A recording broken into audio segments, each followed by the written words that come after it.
ముంపుకు గురైన రామ్గోపాల్పేటలో పలు ప్రాంతాల్లో మాజీ మంత్రి హరీష్ రావు పర్యటించారు. వరద బాధితులకు సహాయం అందించడంలో కాంగ్రెస్ ప్రభుత్వం పూర్తి విఫలమైందని హరీష్ రావు ఆరోపించారు. తలసాని శ్రీనివాస్ యాదవ్ తన సొంతంగా పేద ప్రజలకు వరద బాధితులకు సహాయం చేయడం గొప్ప విషయమని, ప్రభుత్వం ఎప్పటికైనా మేలుకోవాలని తెలిపారు. వరద బాధితులను ఆదుకోవడంలో పూర్తిగా విఫలమైపోయింది. ముఖ్యంగా రేవంత్ రెడ్డి గారు ఆయనే మున్సిపల్ శాఖ మంత్రిగా ఉంటూ ఎప్పుడైనా ప్రీ మాన్సూన్ ముందు నాలాలన్నీ కూడా క్లీన్ చేయాలి.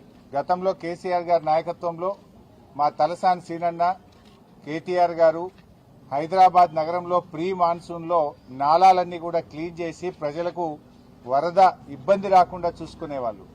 ఇవాళ రేవంత్ రెడ్డి స్వయంగా మున్సిపల్ శాఖ మంత్రిగా ఉంటూ ప్రీ మాన్సూన్ లో నాలాలు క్లీన్ చేయకపోవడం వల్ల హైదరాబాద్ నగరంలో అనేక బస్తీలు వరద జలాలతో మునిగిపోయి ఇంట్లో ఉన్నటువంటి నిత్యావసర వస్తువులన్నీ కూడా కొట్టుకుపోయిన పరిస్థితి, అన్ని కూడా తడిసిపోయి తినడానికి కూడా ఇబ్బంది పడుతున్నటువంటి పరిస్థితి.